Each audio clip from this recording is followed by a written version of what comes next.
Illustration 1 देखते हैं। Vested accumulated benefit. Vested accumulated benefit में क्या होगा, तो जो भी आपकी लीव्स बचेगी उसके बदले में आप कैश ले सकते हो। मिस्टर राजन जो है वो वर्क कर रहा है for the Infotech limited. Consider किया जा रहा है फॉलोइंग पर्टिकुलर्स। यहाँ पर एनुअल सैलरी राजन की दे दी है 30 लाख रुपए। तो टोटल वर्किंग डेज है 20-21 का वो 300 है। लीव अलाउड किया गया है 20-21 का वो कितना है, as per the companies policy 10 है। और जो लीव यूटिलाइज किया गया है मिस्टर राजन के द्वारा 20-21 के अंदर वो कितना 8 है।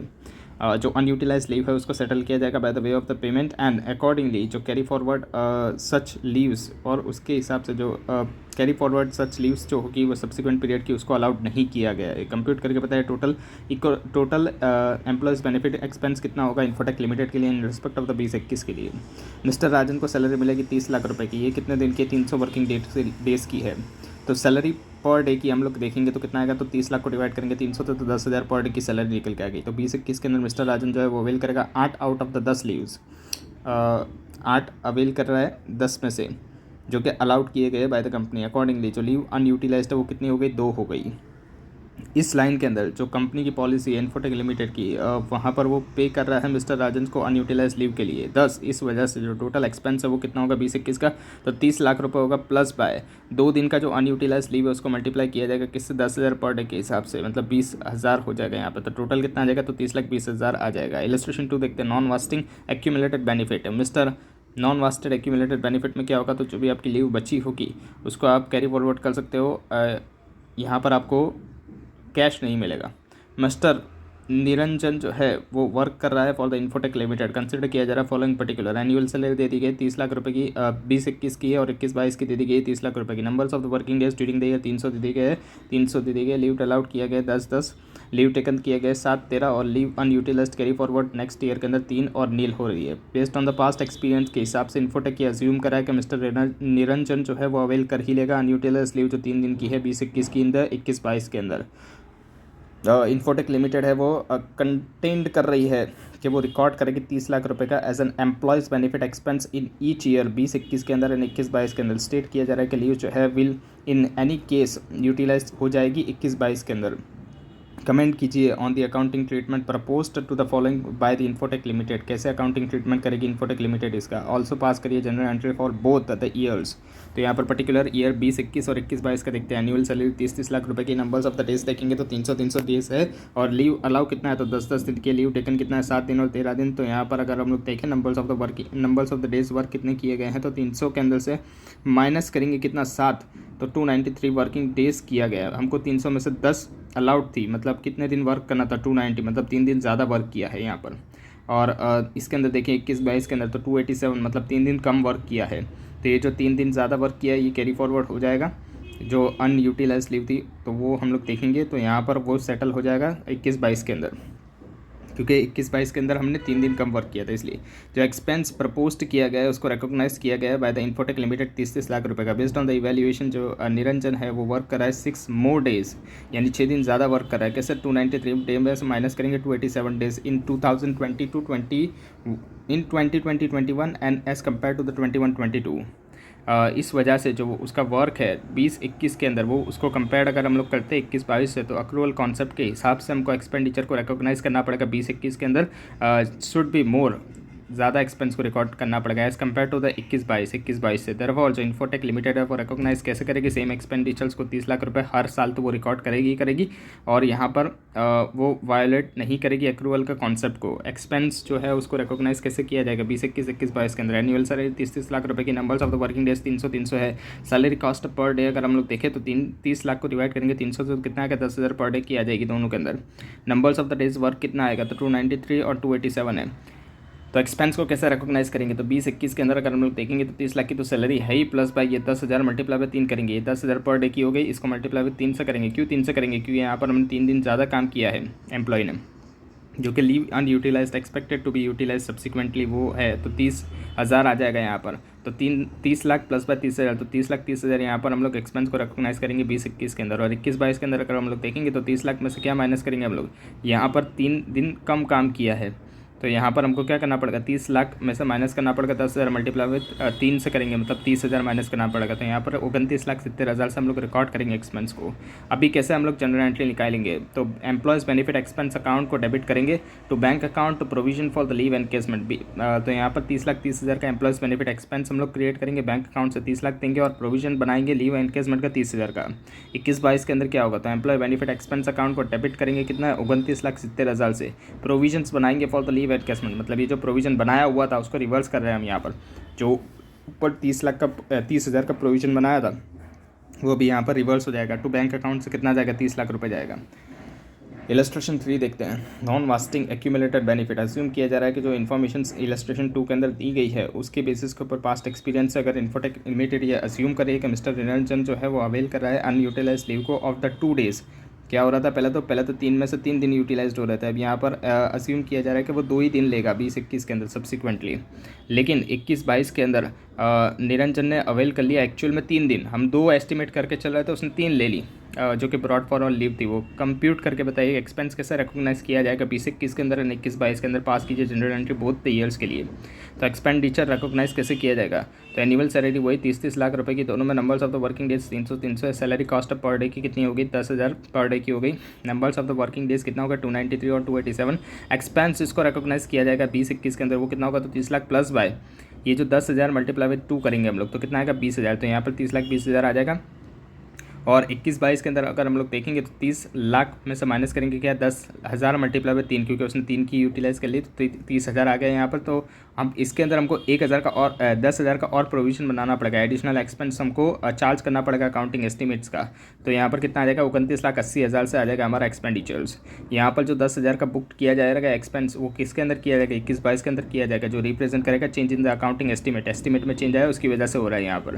दैट इज़ यहाँ पर अगेंस्ट द एंटिटीज एस्टिमेशन, यहाँ पर 2 दिन एस्टिमेट किया गया था लीव को, लेकिन उसने एक्चुअल में 3 दिन ले ली, इस वजह से हो रहा है। For which the prospective effect, इस वजह से उसका प्रोस्पेक्टिव इफेक्ट जरूरी होगा, मतलब आगे से लगाते हुए आना पड़ेगा। In the line with the para 36 of the India's 8 accounting policies changes in the accounting estimates and the error के हिसाब से।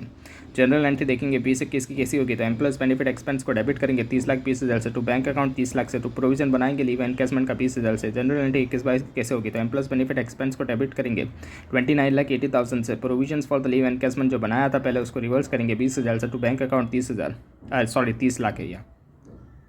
इलस्ट्रेशन 4 देखते हैं। सुंदरम प्राइवेट लिमिटेड जो है उसका हेड काउंट किया जा रहा है कितना, 100 एम्प्लॉयज़ का 20-21 के अंदर। As per the employees policy के हिसाब से जो एम्प्लॉयज़ है वो एंटाइटल है किसके लिए, 30 कैजुअल लीव्स उसको मिलेगी।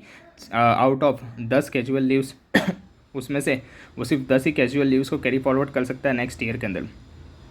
10 सीक लीव्स मिलेगी, लेकिन उसमें से सिर्फ 2 ही सीक लीव्स को वो कैरी फॉरवर्ड कर सकता है पेड लीव्स के तौर पे।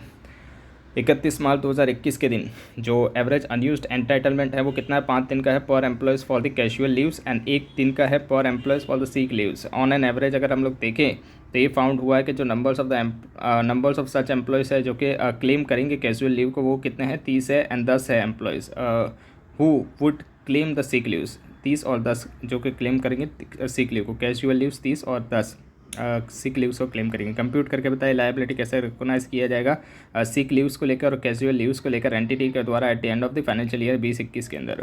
तो यहाँ पर टाइप ऑफ द लीव्स देखेंगे तो कैजुअल लीव्स है और एक सिक लीव है। तो लीव एंटाइटलमेंट कैसे निकालेंगे, तो लीव एंटाइटलमेंट हमको दिया गया 30 और 10 का दिया गया है। इसमें से जो लीव हम लोग कैरी फॉरवर्ड कर सकते हैं वो कितनी है, सिर्फ 10 और 2 है। तो यहाँ पर एवरेज लीव अनयूटिलाइज कितनी है, तो 5 और 1 है। यहाँ पर अनयूटिलाइज कितनी है, 5 और 1 है, जो हमको दिया गया था 31 मार्च के दिन। अनयूज्ड एंटाइटलमेंट कितना था, 5 पर एम्प्लॉयज़ के हिसाब से for the casual leaves and 1 जो है वो सिक लीव्स की, ये एवरेज अनयूटिलाइज्ड है। अब इसको नंबर्स ऑफ द एम्प्लॉयज़ से मल्टीप्लाई कर देंगे क्योंकि ये पर एम्प्लॉय की 30 लिए तो वो कितनी होगी, तो 30 और 10, क्योंकि 30 एम्प्लॉयज़ है 10 एम्प्लॉयज़ है। ऐसा लग रहा है कि ये लोग 30 एम्प्लॉयज़ जो हैं वो कैजुअल लीव्स लेंगे और 10 एम्प्लॉयज़ हैं वो कैजुअल लीव्स लेंगे। तो यहाँ पर मल्टीप्लाई कर देंगे तो कितना आ जाएगा, 150 आ जाएगा, क्योंकि 30 को मल्टीप्लाई किया 5 से तो 150 आ गया, और 10 को मल्टीप्लाई किया 1 से तो यहाँ पर 10 आ जाएगा। ये हमारी लायबिलिटी बन के आएगी। तो 150 दिन और 10 दिन की जो एंटिटी है वो रिकॉग्नाइज करेगा लायबिलिटीज़ को in the books equals to कितना, 150 कैसे, 30 मल्टीप्लाई 5 करेंगे तो कितना आएगा, 150 आएगा, जो कि पेड किया गया है कैजुअल लीव्स के लिए एंड 10 मल्टीप्लाई बाय 1 कितना 10 आएगा ये डेज पेड किया गया है सिक लीव्स के लिए, मतलब इतने की रिकॉग्नाइज करना पड़ेगा हमको लायबिलिटीज़। इलस्ट्रेशन 5 दिखते हैं, एंड एंटिटी जो है उसके पास 100 एम्प्लॉयज़ है जो एंटाइटल हैं 10 वर्किंग डेज़ के लिए पेड करने के लिए sick leaves for each year. Unused sick leave जो है उसको कैरी फॉरवर्ड किया जाएगा एक फाइनेंशियल ईयर के लिए। जो सिक लीव है उसको टेकन किया जाता है first out of the current year entitlement and out of the any balance, और अगर कुछ बैलेंस बचता है तो उसको ब्रॉड फॉरवर्ड किया जाएगा प्रीवियस ईयर के लिए, यानी लीफो बेसिस के ऊपर। 31 मार्च 2021 के दिन जो एवरेज अनयूज्ड एंटाइटलमेंट है वो कितना है 2 दिन का है पर employees. Based on the past experience के हिसाब से जो मैनेजमेंट है वो एक्सपेक्ट कर रहा है कि सिर्फ 20% एम्प्लॉय ही यूज़ करेंगे एक दिन की कैरीड फॉरवर्ड लीव्स को। सैलरी पर डे वो है कितना है 2500 है। कंप्यूट करके बताइए एक्सपेंस को कैसे रेस्पेक्ट किया जाएगा in the short term compensated absence के हिसाब से। अगर यहाँ पर अज्यूम किया जाता है कि vested short term compensation absence है और एंड बी के अंदर क्या है तो नॉन वेस्टेड सब शॉर्ट टर्म कंपनसेट एब्सेंस है। तो यहाँ पर अगर हम लोग vested short term compensate absence देखेंगे तो वो कैसे निकालेंगे, तो एम्प्लॉयज़ बेनिफिट एक्सपेंस 100 एम्प्लॉयज़ है 2 दिन की वो लोग लेंगे लीव, मल्टीप्लाई करेंगे 2500 से तो कितना आएगा यहाँ पर 5 लाख आ जाएगा। और non vest short term compensated absence के अंदर अगर हम लोग देखेंगे तो 100 एम्प्लॉयज़ है 20% के हिसाब से एक दिन यहाँ पर था कि 20% ही आएगा। एक्सपेक्टेड मैनेजमेंट ने एक्सपेक्ट किया था कि 20% ही एम्प्लॉयज़ जो हैं वो यूज़ करेंगे 1 डे की जो कैरी फॉरवर्ड लीव्स होगी वो, मतलब पहले जो कैरी फॉरवर्ड किया गया उसमें से सिर्फ 20% ही एम्प्लॉयज़ एक दिन की कैरी फॉरवर्ड लीव यूटिलाइज़ करेंगे। तो 100 एम्प्लॉयज़ 20% एक दिन मल्टीप्लाई पर 2500 करेंगे तो कितना आएगा 50,000 आ जाएगा। इसके बाद देखते हैं इलस्ट्रेशन 6 देखते हैं। एसएल लिमिटेड है उसके पास 350 एम्प्लॉयज़ हैं same as the year ago पे भी सेम ही थे। जो एवरेज स्टाफ है एट्रेशंस रेट मतलब यहाँ पर छोड़ के जाने वाले लोग वो कितने हैं observe during the past 10 years के हिसाब से 6% का एट्रेशन लगता है पर एनम के हिसाब से। एसएल लिमिटेड है वो प्रोवाइड कर रहा है फॉलोइंग बेनिफिट्स सारे एम्प्लॉयज़ को। पेड वैकेशन 10 दिन का दिया जा रहा है पर ईयर रिगार्डलेस जो डेट ऑफ हायरिंग है उसको नहीं देखा जा रहा है, 10 दिन का वैकेशन तो दिया ही जा रहा है पर ईयर के अंदर। कंपनसेशन जो है वो पेड किया जा रहा है for the vacation 100% of the employees salary, मतलब 100% देंगे वो वैकेशन पे होगा फिर भी। एंड अनयूज वैकेशंस को कैरी फॉरवर्ड किया जाएगा फॉर 1 ईयर, 1 साल के लिए अनयूज वैकेशन को कैरी फॉरवर्ड कर सकते हैं। एज ऑफ 31 मार्च 2021 के दिन जो अनयूज वैकेशन है उसको कैरी फॉरवर्ड किया गया है फॉर द 3 डेज पर एम्प्लॉयज़ के हिसाब से। तो एवरेज सैलरी जो है वो कितनी है 15,000 पर डे की है। एंड जो एक्यूरेटेड एक्सपेंस है फॉर अनयूज्ड वैकेशंस 2021 का वो कितना 65 लैक्स है। मतलब यहाँ पर हमने कोई ऐसा अनयूज्ड वैकेशंस का एक्यूरेटेड एक्सपेंस बना के रखा था कितना 65 लैक्स का। ड्यूरिंग द 21-22 जो एम्प्लॉयज़ है वो कितना ले रहा है 9 डेज़ की वैकेशन ले रहा है एवरेज के हिसाब से। जो सैलरी इंक्रीज़ हो रहा है 21-22 के अंदर वो कितना है 10% के हिसाब से। एनालाइज करके बताइए कैसे एसएल लिमिटेड जो है वो रिकॉग्नाइज करेगा लायबिलिटीज़ को एंड एक्सपेंसेस को for this benefits as of 31 March 2022। Journal entry को बताइए शो करके अकाउंटिंग ट्रीटमेंट्स के हिसाब से। तो यहाँ पर अगर हम लोग देखें सॉल्यूशन देखते हैं इसका, तो यहाँ पर एग्जिस्टिंग एम्प्लॉयज़ कितने 350, उसमें से 6 दिन जो छोड़ के जाने वाले हैं एट्रिशन उसको माइनस कर देंगे तो कितना आएगा 329 एम्प्लॉयज़ आ जाएगा। अगर हम लोग 2021 का डेटा देखें तो कैरी फॉरवर्ड लीव्स कितने थी 3 दिन की थी, जहाँ पर सैलरी कितनी बताई गई थी 15,000 बताई गई थी। प्रोविज़न कितना क्रिएट किया था 65 लैक्स का क्रिएट किया था। जो अनयूज्ड लीव्स है वो कितनी थी 3 दिन की थी। और यहाँ पर सैलरी 2000 अगर हम लोग 22 के अंदर देखें तो यहाँ पर 10% से हमको बढ़ानी थी, तो 15,000 प्लस बाय 10% करेंगे तो कितने होगी 16,500 हो जाएगी। अभी यहाँ पर अगर हम लोग अनयूज्ड वैकेशंस देखें 31 मार्च 2022 के दिन तो कितना निकल के आएगा, तो 3 दिन प्लस बाय 10 दिन माइनस बाय 9 दिन। 3 दिन क्या थे तो कैरी फॉरवर्ड वाले थे, 10 दिन अभी के और 9 दिन यूटिलाइज किए उन लोगों ने। अगर हम लोग इसको देखें तो कितना आ रहा है 4 दिन आ रहा है अनयूज्ड वैकेशंस। अभी देखते हैं प्रोविजंस कैसे बनेगा, तो 329 एम्प्लॉयज़ 4 दिन मल्टीप्लाई बाय 16,500 तो कितना निकल के आ रहा है 2,17,14,000 निकल के आ रहा है। इतना हमको प्रोविज़न बनाना पड़ेगा। 16,500 क्यों आया, क्योंकि 10% इंक्रीज़ करके हमने देखना है इसलिए, तो यहाँ पर इतना हमको प्रोविज़न बनाना पड़ेगा। अभी देखते हैं नए एम्प्लॉयज़, जो नए एम्प्लॉयज़ आए उनके लिए ये क्या था, तो पुराने एम्प्लॉयज़ का था। अभी नए एम्प्लॉयज़ का निकालेंगे तो वो कितना आएगा, तो 350 एम्प्लॉयज़ है माइनस बाय 329 एम्प्लॉयज़, तो कितने नए एम्प्लॉयज़ आए होंगे, तो 21 नए एम्प्लॉयज़ आए होंगे। तो यहाँ पर अनयूज्ड वैकेशन 31/3/2022 का कैसे निकलेगा, तो 0, क्योंकि पहले तो उनका कोई भी कैरी फॉरवर्ड होगा नहीं क्योंकि वो तो अभी आए हैं। प्लस बाय 10 दिन का वैकेशन उनको मिल रहा है, पेड वैकेशंस, माइनस बाय 9 दिन वो एक्सपेक्ट किया जा रहा है कि ले लेंगे, तो कितना आएगा, एक दिन का ये उनका अनयूज्ड वैकेशन आएगा। तो इनका भी एक दिन का प्रोविजन बनाएंगे, तो 21 एम्प्लॉयज़ एक दिन मल्टीप्लाई बाय 16,500, तो कितना आएगा 3,46,500। तो टोटल प्रोविजन हमारा कितना बनेगा 2,17,14,000 प्लस बाय 3,46,500, 2,20,60,500 का बनेगा हमारा, 2,20,60,500 का हमारा टोटल प्रोविजन बनेगा। अकाउंटिंग ट्रीटमेंट कैसे निकालेंगे, तो प्रोविजन 21-22 का बनाएंगे। एम्प्लॉयज़ बेनिफिट एक्सपेंस अकाउंट को डेबिट करेंगे 2,20,60,500 को, to provision for the leave encashment कितना बनेंगे 2,20,60,500 से। सेटलमेंट लायबिलिटीज़ ऑफ दी 20-21 की लायबिलिटी को कैसे सेटलमेंट करेंगे, provision for the leave encashment account को डेबिट करेंगे, to cash and bank account को क्रेडिट करेंगे 65 लाख से।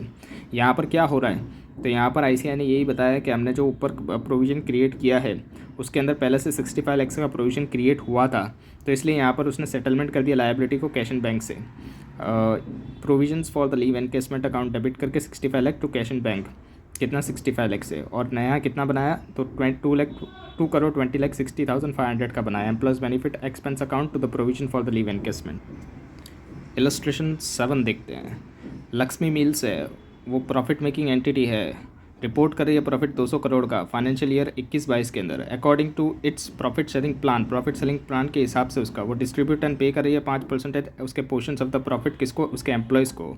अगर वो लोग कंप्लीट करते हैं 1 ईयर विद द ऑर्गेनाइजेशन, मतलब वो लोग 1 साल तक ऑर्गेनाइजेशन में रुकते हैं तब, अंडर दिस प्लान, इस प्लान के अंदर जो एंटिटी है वो अंडर एन ऑब्लिगेशन टू पे, एंटिटी के पास ऑब्लिगेशन है कि उसको पे करना पड़ेगा उसके एम्प्लॉयज़ को, complete a specified period with the organisation, मतलब जिन लोगों ने भी ये 1 साल का पीरियड सर्व किया है उन लोगों को कंपनी के पे करना ही पड़ेगा ये ऑब्लिगेशंस कंपनी की। लक्ष्मी मिल्स जो है वो एस्टिमेट कर रही है कि due to the staff turnover in the organisation, मतलब स्टाफ का टर्नओवर मतलब स्टाफ में से लोग छोड़ के जा रहे हैं, उसके हिसाब से उसने एस्टिमेट किया है कि जो पे आउट निकल के आएगा वो 4.5% की निकल के आएगा। कंप्यूट करके बताइए लायबिलिटीज़ एंड एक्सपेंस का कैसे कैसे कंपनी अंडर दिस प्लान करेगी। तो सॉल्यूशंस देखते हैं कितनी हम लोग लायबिलिटी बनाएंगे। तो कंपनी है वो रिकॉग्नाइज कर रही है लायबिलिटीज़ एंड एक्सपेंस को ऑफ द अमाउंटिंग 9 करोड़ की फॉर द फाइनेंशियल ईयर 21-22, मतलब कैसे निकलेगा 200 को मल्टीप्लाई करेंगे 4.5 से, तो कितना आएगा 9 करोड़ निकल के आ रहा है। इतनी लायबिलिटीज़ को रिकॉग्नाइज करेंगे एंड एक्सपेंस को रिकॉग्नाइज करेंगे। इलस्ट्रेशन 8 देखते हैं। एसएल लिमिटेड जो है उसके पास 350 एम्प्लॉयज़ हैं, सेम एज ईयर अगो, जितने पहले ईयर अगो के में थे, मतलब इतने ही थे पहले भी और अभी भी इतने ही है। जो एवरेज स्टाफ एट्रीशन रेट है, मतलब एवरेज स्टाफ एट्रीशन रेट मतलब कितने एम्प्लॉय छोड़ के गए हैं जाएंगे, वो यहाँ पर ऑब्जर्व किया जा रहा है कितना है कि 5-10 सालों के अंदर देखा गया है कि 6% तो पर एनम छोड़ के चले ही जाते हैं। एसर प्रोवाइड कर रहा है following benefit to all its employees, क्या क्या दिया जा रहा है, एनुअल बोनस दी जा रही है 5-10 साल से यहाँ पर बताया गया है। जो एसर है वो पेड करेगा बोनस सारे एम्प्लॉयज़ को, जहाँ पर वो सर्व करेगा during the entire financial year, मतलब जिन लोगों ने भी 1 साल पूरा किया उन लोगों को बोनस दी जाएगी। बोनस जो है वो पेड कब की जाती है, जून के महीने में की जाती है फॉलोइंग फाइनेंशियल ईयर के अंदर, मतलब जो ईयर कंप्लीट होता है उसके बाद जो जून आता है तब दी जाती है। जो अमाउंट ऑफ द बोनस है 21-22 की वो पेड की जाएगी इन द जून 2022 रेस्पेक्टिवली 1,25,000 पर एम्प्लॉयज़ के हिसाब से। जो एसएल लिमिटेड है वो यूज़ कर रहा है कि इंक्रीज़ हो जाएगा amount of the bonus, base किया जा रहा है on the official inflation rate के हिसाब से, कितना 8.5% के हिसाब से हम लोग इंक्रीज़ कर देंगे बोनस को हर साल फॉर 22-23 के लिए।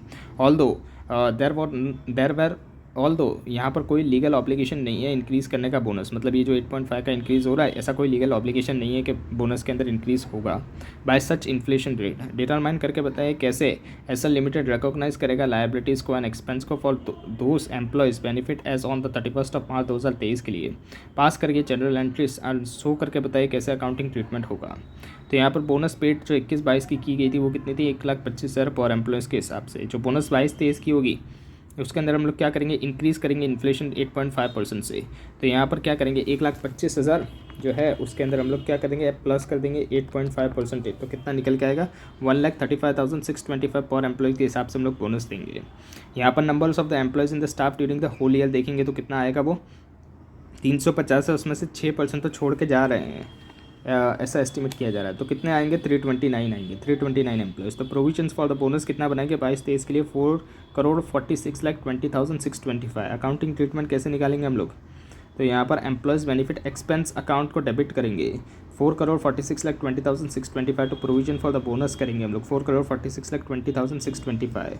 यहाँ पर गिवन कंपनी जो है उसके पास कोई लीगल ऑब्लिगेशंस नहीं है कि वो इंक्रीज़ कर देगी बोनस को ऑफिशियल इन्फ्लेशन रेट के हिसाब से, लेकिन जो कंपनी है वो इंक्रीज़ कर रही है बोनस को by the inflation rate over the past years के हिसाब से, मतलब पहले के इस ईयर्स से देखा जा रहा है कि कंपनी बोनस के अंदर इंक्रीज़ देती है। This is given rise to the constructive obligation, इसकी वजह से ये कंस्ट्रक्टिव ऑब्लिगेशन है फॉर द एशियर लिमिटेड। इनफॉर्म यहाँ पर कंस्ट्रक्टिव ऑब्लिगेशन है, इसीलिए हम यहाँ पर इन्फ्लेशन लगा रहे हैं। इनफॉर्मल प्रैक्टिस जो है सच एज दिस, ये राइज कर रही है कंस्ट्रक्टिव ऑब्लिगेशंस को, वेर जो एंटिटी है उसके पास कोई रियलिस्टिक अल्टरनेटिव नहीं है लेकिन उसको पे करना ही पड़ेगा, मतलब उसके पास और कोई चारा नहीं है, उसको एम्प्लॉयज़ को पे करना ही पड़ेगा ये बेनिफिट, मतलब ये बोनस देनी पड़ेगी। अकॉर्डिंगली जो प्रोविजंस है वो किया जाएगा हमारे अकाउंट के अंदर कंसिडरिंग द इन्फ्लेशन रेट को कंसिडर करते हुए ये किया जाएगा।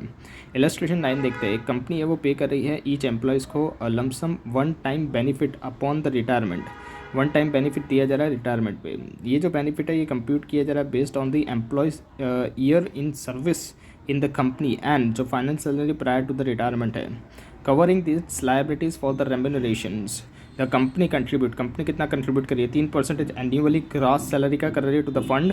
कमेंट करके बताइए वेदर क्या जो ऑब्लिगेशंस है वो रिप्रेजेंट कर रहा है डिफाइनाइट कंट्रीब्यूशंस प्लान को और डिफाइंड बेनिफिट प्लान को, और कैसे ये कर रहा है। तो सॉल्यूशन देखेंगे, डिफाइंड बेनिफिट प्लान, रीजंस देखेंगे। ऑल दो जो कंपनी है वो पे कर रही है कंट्रीब्यूशन टू द फंड ताकि वो कवर कर पाए उसकी लायबिलिटीज़ को। अमाउंट ऑफ द रेम्यूनरेशन जो है वो डिटरमाइन किया जाता है एडवांस के अंदर, एंड जो कंपनी है वो कैरी भी कर रही है रिस्क को। इस केस के अंदर जो फंड असेट है वो सफिशिएंट नहीं है कि वो कवर करेगी रेम्यूनरेशन इन फुल।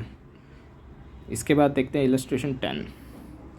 यहाँ पर हो क्या रहा था, कंपनी पे भले ही कर रही है कंट्रीब्यूशंस को टू द फंड ताकि वो कवर कर पाएगी उसकी लायबिलिटीज़ को, लेकिन जो अमाउंट ऑफ द रेम्यूनरेशन है वो एडवांस के अंदर डिटरमाइन किया जाता है। इसीलिए कंपनी जो है उसको उसके पास रिस्क तो वो लेके चल रही है। उस केस के अंदर जो फंड असेट है वो सफिशिएंट नहीं होगी कवर करने के लिए रेम्यूनरेशन इन एडवांस, मतलब यहाँ पर भी यही बोल रहा है कि अक्रूवल बेसिस के ऊपर उसका भी प्रोविजन बना के रखो। इलस्ट्रेशन 10 देखते हैं। In accordance with the applicable legislations, company जो है वो कंट्रीब्यूट कर रही है 12% एंड जो employees 12% of the annual cross salaries, company भी कंट्रीब्यूट कर रही है और एम्प्लॉयज़ भी कंट्रीब्यूट कर रहे हैं उनकी एनुअल क्रॉस सैलरी के 12% के हिसाब से प्रोविडेंट फंड के अंदर एंड पेंशन फंड के अंदर। रिटायरमेंट के टाइम पे जो एम्प्लॉयज़ है उनको एक्यूमुलेटेड बैलेंस मिलेगा जो कि कैलकुलेट किया जाएगा कैसे, based on the employees year of the service, employees ने जितने साल सर्व किया है उसके हिसाब से, एंड हीज़ एवरेज सैलरी जो है for the past 15 years before the retirement, and उसको एवरेज सैलरी के बेसिस पे मिलेगा। पास्ट 15 ईयर्स की रिटायरमेंट के टाइम पे जो सैलरी होगी वो देखी जाएगी, उसके हिसाब से मिलेगा। जो पेंशन है उसको पेड आउट किया जाता है of the state fund asset के अंदर से, मतलब पेंशन को कहाँ से दिया जाता है, स्टेट फंड असेट के अंदर से दिया जाता है। एंड जो कंपनी है उसके पास कोई फर्दर ऑब्लिगेशन नहीं है expect to make the contribution, मतलब कंपनी को सिर्फ कंट्रीब्यूशन करना है, बाकी सब तो वो स्टेट फंड असेट देख लेगी।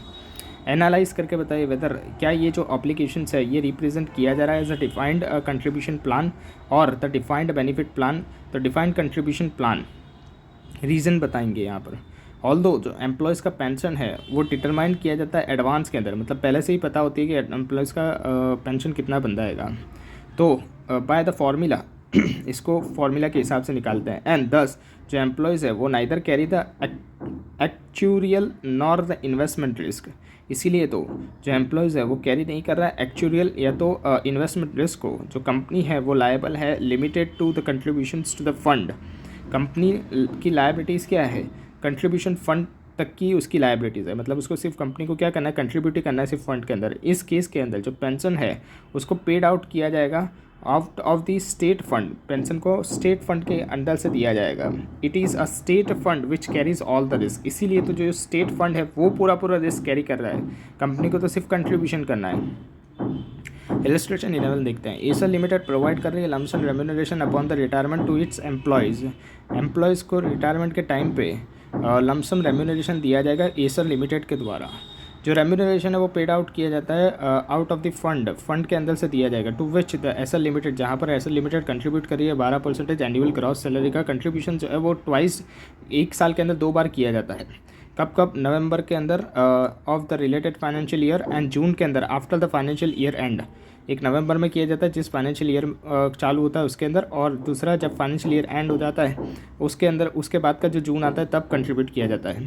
तो जो टोटल एनुअल ग्रॉस सैलरी है 20-21 की, वो अमाउंट कितनी कर रही है? 50 करोड़ की है। जो कंट्रीब्यूशन मेड किया जाता है एसएल लिमिटेड के द्वारा इन 2020 के अंदर वो कितना किया गया था? 2.8 करोड़ किया गया था। जो रेम्यूनरेशन है वो डिपेंड करेगा on the numbers of the employees जिन्होंने सर्व किया है एंड जो अमाउंट ऑफ द कैश जो कि फंड किया गया है द रिटायरमेंट डेट पे एसएल लिमिटेड के द्वारा। कोई भी फर्दर ऑब्लिगेशन नहीं है एक्सेप्ट द कंट्रीब्यूशन, सिर्फ उसको कंट्रीब्यूशन ही करना है। कैसे? इस ट्रांजेक्शंस को अपीयर किया जाएगा in the financial statements of the SL limited as of the 31 March 2021 के दिन। तो यहाँ पर पहले क्या देखा जाएगा? तो कैलकुलेट करेंगे एक्रूअल बेसिस के ऊपर से 20-21 के अंदर। तो जो एनुअल ग्रॉस सैलरी है 20-21 की वो कितनी है? 50 करोड़ की है। एनुअल ग्रॉस सैलरी कितनी निकल गई? 50 करोड़ की निकल गई। उसमें से अमाउंट कंट्रीब्यूशन कितना निकलेगा 20-21 का? 12%, क्योंकि 12% का कंट्रीब्यूशन था। तो यहाँ पर कितना आएगा? ग्रॉस सैलरी का 12% मतलब 6 करोड़ आ गया। कितना आएगा यहाँ पर? 50 का 12% किया तो 6 करोड़ आ गया। अभी कंट्रीब्यूशन जो कि ऑलरेडी पहले से किया हुआ है 20 नवंबर 20 के अंदर वो कितना निकल गया है? 2.80 करोड़ निकल के आया, जो कि हमको दी गई थी फिगर। तो अभी हमारा अक्रूवल के हिसाब से देखेंगे तो 6 - 2.8 करेंगे तो 3.20 आ जाएगा। अकाउंटिंग ट्रीटमेंट देखते हैं इसका। तो एम्प्लॉयज़ बेनिफिट एक्सपेंस अकाउंट को डेबिट करेंगे कितना? 6 करोड़ रुपए से। टू बैंक अकाउंट कितना? 2.80 करोड़ से। कंट्रीब्यूशंस पेबल्स कितना रहेगा? 3.20 करोड़ का रहेगा। यहाँ पर जो कंट्रीब्यूशन है वो कितना? 6 करोड़ का है, जिसको डेबिट करना पड़ेगा statement of the profit and loss accounts के अंदर। और जो कंट्रीब्यूशंस पेबल है वो कितना निकल के आएगा? 3.20 करोड़ का, जो कि लायबिलिटीज़ के अंदर दिखेगा एज एट 31 मार्च 2021 के अंदर। इलस्ट्रेशन 12 देखते हैं। डिंकर लिमिटेड जो है वो एक लार्ज आईटी कंपनी है। अकाउंट कर रही है वो ग्रेजुएटी का ऑन द पेमेंट बेसिस के बेसिस पे, मतलब जब पेमेंट होता है तब वो अकाउंट करती है। एंड सपोर्ट कर रही है such accounting policies by making the following disclosures. और इसका डिस्क्लोजर वो दे रही है कि हम लोग ऐसे अकाउंटिंग कर रहे हैं फाइनेंशियल स्टेटमेंट्स के अंदर। कैसा डिस्क्लोजर दिया जा रहा है कि due to the high labour turnover, ज़्यादा लेबर का टर्नओवर होने की वजह से ज़्यादा degree of the uncertainty involve हो रही है एस्टिमेट करने के अंदर कि क्या लायबिलिटी आएगी ग्रेजुएटी की। अकॉर्डिंगली उस वजह से जो मैनेजमेंट है वो ओपिनियन के अंदर है कि जो एस्टिमेशन जो है वो अनसर्टेन हो जाएगा और वो कंफ्यूज कर देगा रीडर को, कॉम्प्लिकेट कर देगा फाइनेंशियल स्टेटमेंट्स को। इस वजह से जो लायबिलिटी है उसको रिकॉर्ड किया जा रहा है पेमेंट बेसिस पे। ये डिस्क्लोजर दे के उसने मैनेजमेंट ने अपना हाथ खड़े कर दिए हैं। The management opinions that bye making the about disclosures, management ये ओपिनियन के अंदर है कि जो ऊपर दिया गया डिस्क्लोजर है ये दे देना सिर्फ कंपनी के लिए कंप्लायंस कर लिया है वैसा माना जाएगा। रिक्वायरमेंट ऑफ सारे इंडेस, मतलब कंपनी ने इंडेस को कंप्लाई किया है, मैनेजमेंट ऐसा मान रही है कि हमने तो डिस्क्लोजर दे दिया। As the disclosures to effect the above is given, और जो डिस्क्लोजर की इफ़ेक्ट है वो भी दी जा रही है ऊपर, जैसे हमको कॉमर्स के अंदर दिया गया है वो उसकी इफ़ेक्ट बताई जा रही है। जब management is also willing to specify the highlights of the above aspects by making it conspicuous in the financial statement. जो मैनेजमेंट है वो हाईलाइट करके बता रही है, मतलब ये जो डिस्क्लोजर दिया वो मैनेजमेंट ऐसा बोल रही है कि हमने तो डिस्क्लोजर दे दिया। Is the contentions of the management, क्या जो ये मैनेजमेंट कंटेंशन कर रही है ये करेक्ट है क्या as per the provision of the इंडेस के हिसाब से। तो ग्रेजुएटी जो होती है वो रिप्रेजेंट कर रही है payment being made to the employees upon the retirement या तो resignation from the organisations. Gratuity कब पे की जाती है? जब एम्प्लॉयज़ रिटायर करता है या रेजिग्नेशन देता है ऑर्गेनाइजेशंस में। जो अमाउंट है वो डिटरमाइन की जाती है in accordance with the provisions of the gratuity act 1972।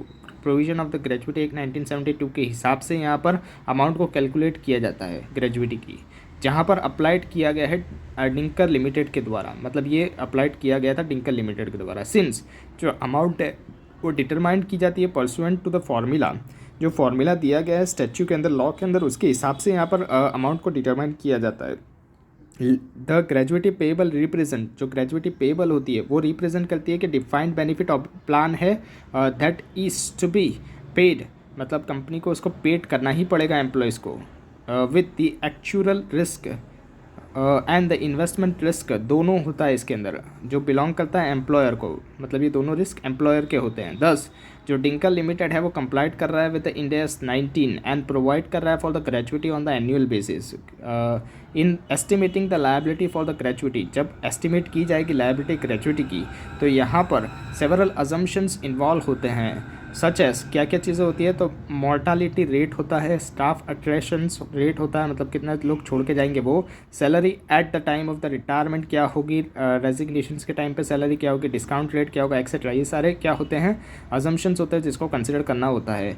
All of which have to be considered by the Dinkal limited. इन सबको कंसिडर किया गया था डिंकल लिमिटेड के द्वारा। जो कॉम्प्लेक्सिटी है इन्वॉल्व की जाती है in the exercising does not provide the Dinkal limited with an excuse to avoid the accrual basis. जो कॉम्प्लेक्सिटी की वजह से यहाँ पर जो डिंकल लिमिटेड एक्सक्यूज़ बना रहा है कि हम तो पेमेंट के टाइम पे ही रिकॉर्ड करेंगे, तो ये एक्सक्यूज़ अवॉइडेबल है अक्रूवल अकाउंटिंग का, मतलब वो अवॉइड कर रही है अक्रूवल अकाउंटिंग करने का, वो कैश बेसिस के ऊपर यहाँ पर कर रही है। तो जो डिंकल लिमिटेड है वो स्टेट कर रही है कि it would be willing to make the disclosure. उसने डिस्क्लोज़र दे दिया है, बस इतना इनफ है। और उसकी इफ़ेक्ट क्या होती है, डिपार्चर की फ्रॉम द इंड AS 8 के हिसाब से, वो भी उसने दे दिया है। उसको ऐसा लगता है, मैनेजमेंट को ऐसा लगता है कि हमने तो डिस्क्लोज़र सब दे दिया है, सब कुछ चंगा है इंड AS 8 के हिसाब से।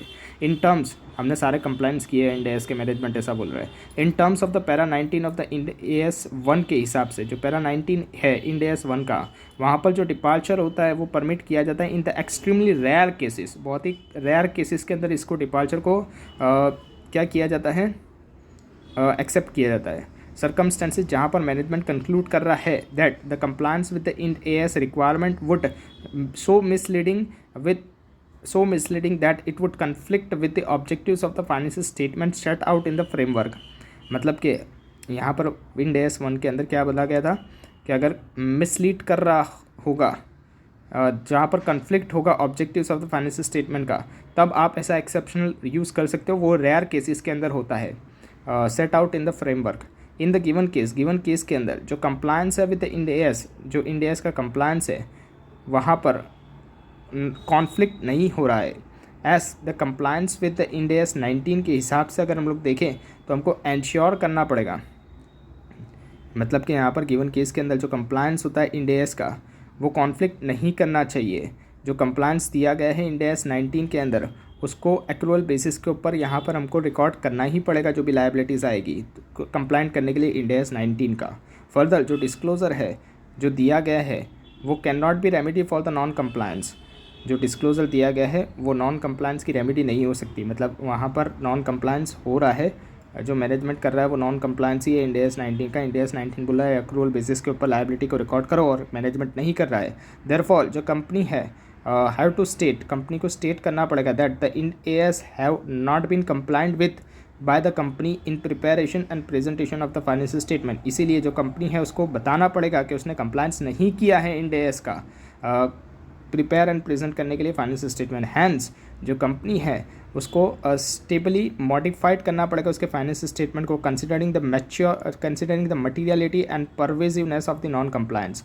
मतलब ये जो इंड AS 19 का कंप्लायंस नहीं किया, उस वजह से कंपनी को क्या करना पड़ेगा, मॉडिफाइड करना पड़ेगा फाइनेंशियल स्टेटमेंट को। एंड यहाँ पर कंसिडर भी करना पड़ेगा कि ये मटीरियल भी है, ये परवेजिव भी है, मतलब पूरे फाइनेंशियल स्टेटमेंट को अफेक्ट कर रहा है ये नॉन कंप्लायंस जो किया गया है मैनेजमेंट के द्वारा। वो इन इलस्ट्रेशन 13 देखते हैं कैसे फॉलोइंग इन्फॉर्मेशंस को प्रेजेंट किया जाएगा in the balance sheet of the Udyog limited. PV दे दिया गया है डिफाइंड बेनिफिट ऑब्लिगेशन का 3500 लाख का है। जो fair value of the plant asset है वो 332 है लैक्स का। सॉल्यूशंस देखते हैं तो PV डिफाइंड ऑब्लिगेशंस का 3500 है, फेयर वैल्यू उसमें से लेस करेंगे हम लोग प्लांट एसेट की 3332, तो हमारा डेफिसिट कितना आ रहा है 168 का आ रहा है। इसको हम लोग ट्रीट करेंगे as a net defined benefit liabilities under the non current liabilities. Non current liabilities के अंदर नेट डिफाइंड बेनिफिट लायबिलिटीज़ के तौर पे हम इसको दिखाएंगे प्रोविजन बना के बैलेंस शीट के अंदर। इलस्ट्रेशन 14 देखते हैं कैसे फॉलोइंग इन्फॉर्मेशंस को प्रेजेंट किया जाएगा in the balance sheet of the Udyog limited. PV of the defined benefit obligation 2750 lakhs का है। Fair value of the plant asset कितना है 2975 का है। असेट की सीलिंग लिमिट दे दी गई है 175 की। सॉल्यूशन देखते हैं तो PV defined benefit obligation 0 lakh का लेस करेंगे इसमें से fair value of the plan asset 2975, तो यहाँ पर हमारा सरप्लस बच रहा है। इस सरप्लस को ट्रीट करेंगे हम लोग as net defined benefit asset. जो सीलिंग लिमिट दी गई है एंड एस 19 के हिसाब से वो 175 की है, तो जो लीस्ट होगा दोनों में से अबाउ सरप्लस जो है उसको ट्रीट किया जाएगा as a net defined benefit asset under the non current asset के अंदर इन द बैलेंस शीट। मतलब यहाँ पर सरप्लस के तौर पर दिखाया जाएगा नेट डिफाइंड बेनिफिट असेट के अंदर under the non current asset के हेड के अंदर हम ये दिखाएंगे बैलेंस शीट के अंदर। इलस्ट्रेशन 15 देखते हैं। एजे लिमिटेड है वो एंगेज कर रहा है into the business of the trading of the chemicals, जहाँ पर उसकी नेट वर्थ जो है वो 150 करोड़ की है। कंपनी की प्रॉफिटेबिलिटी अच्छी है, हैंस इस वजह से जो कंपनी है वो इंट्रोड्यूस कर रही है various benefit for the employees के लिए बेनिफिट लेकर आ रही है टू कीप दैम मोटिवेटेड, ताकि एम्प्लॉयज़ मोटिवेट रहे एंड इंश्योर कर रहे हैं कि दैट दे स्टे और वो ऑर्गेनाइजेशन के अंदर रहे। जो कंपनी है वो एसोसिएटेड है किसके साथ, आरजे लिमिटेड के साथ, जो कि लिस्टेड है बॉम्बे स्टॉक एक्सचेंज इंडिया के अंदर। जो company initially did not have, company के पास ऐसा कोई पहले एचआर की फंक्शन नहीं था इस वजह से, बट लेकिन over the last 2 years, last 2 सालों से नहीं था, इस वजह से जो मैनेजमेंट है उसने सेटअप किया फंक्शंस को, मतलब मैनेजमेंट ने एचआर का फंक्शन लाया एंड अभी एचआर डिपार्टमेंट है वो टेक केयर कर रहा है सारे बेनिफिट एम्प्लॉयज़ के एंड कैसे वो स्ट्रक्चर कर रहा है एंड कैसे उसको स्ट्रक्चर किया जाएगा मैनर बेनिफिशियल, ताकि वो बेनिफिट करे दोनों को, एम्प्लॉयज़ को भी एंड जो ऑब्जेक्टिव्स ऑफ द कंपनी है उन दोनों को भी। मतलब एचआर को लाया गया तो एचआर सारी पॉलिसीज़ बना रहा है ताकि दोनों को बेनिफिशियल रहे, एम्प्लॉयज़ एंड कंपनी को। One of the employees benefit, एक एम्प्लॉयज़ बेनिफिट है जिसके अंदर क्या बताया गया है कि जो लमसम पेमेंट है वो दी जाएगी एम्प्लॉयज़ को टर्मिनेशन ऑफ द सर्विस पे, मतलब जब टर्मिनेट किया जाएगा सर्विस, जब कंप्लीट हो जाएगी, टर्मिनेट किया जाएगा मतलब उसको तोड़ी जाएगी सर्विस को एम्प्लॉयज़ की, तब उसको लमसम पेमेंट दिया जाएगा and that is equals to, और वो कितना होगा 1% होगा फाइनल सैलरी का for each year of the service, जितने भी सर्विस उसने की है उसका। कंसिडर किया गया है कि जो सैलरी है ईयर 1 का वो कितना है 10,000 रुपये। अज्यूम किया गया है कि इंक्रीज 7% के हिसाब से होगा, कंपाउंडिंग ईच ईयर के हिसाब से, टेकिंग अ डिस्काउंट रेट कितना है 10% पर ईयर के हिसाब से दिया गया है। हमको कंप्यूट करके बताना है benefit attributable year on year basis पे क्या होगा एंड ऑब्लिगेशंस क्या होगा in respect of this benefit year on year basis पे फॉर एन एम्प्लॉयज़ के हिसाब से who is expected to leave at the end of the 5 years. मतलब एक एम्प्लॉयज़ है जो 5 साल के बाद छोड़ के जाने वाला है, उसके बेसिस के ऊपर हमको ये सारा कंप्यूट करके बताना है। फॉलोइंग अजम्पशंस हमको ध्यान में रखने सॉल्यूशंस के अंदर कि there is no change in the actuarial assumption, मतलब जो लोग छोड़ के जा रहे हैं उसके अंदर कोई चेंज नहीं है। No additions adjustment are needed to reflect the probability that the employees may leave. यहाँ पर कोई एडिशनल एडजस्टमेंट नहीं किया जा रहा है जो ये बताएगा कि प्रोबेबिलिटी है कि एम्प्लॉयज़ छोड़ के चले जाएगा एंटिटी को एट दी अर्लियर या तो लेटर डेट पे। मतलब ये जो 5 साल दिए गए हैं यहाँ पर हमने अज्यूम किया है, लेकिन ऐसा कोई भी अजम्पशन नहीं है कि वो एक्चुअल में 5 साल के अंदर ही छोड़ के चले जाएगा या 5 साल के बाद छोड़ के चले जाएगा, ऐसा कुछ भी नहीं है। लेटर और अर्लियर डेट पे लीव कर देगा वो। तो यहाँ पर सॉल्यूशंस देखेंगे, मतलब 5 साल ही है, 5 साल के बाद ही वो छोड़ रहा है। कंप्यूट करके बताएंगे हम लोग benefit attributed to the prior year and the current year. तो यहाँ पर ईयर देखेंगे, यहाँ पर हमने पहले से सॉल्यूशन लिखा हुआ है तो उसके अंदर से देखते हैं। तो यहाँ पर फाइनल सैलरी कितनी बनेगी, तो 10,000 रुपये प्लस बाय कितना 7% का इंक्रीमेंट देना है।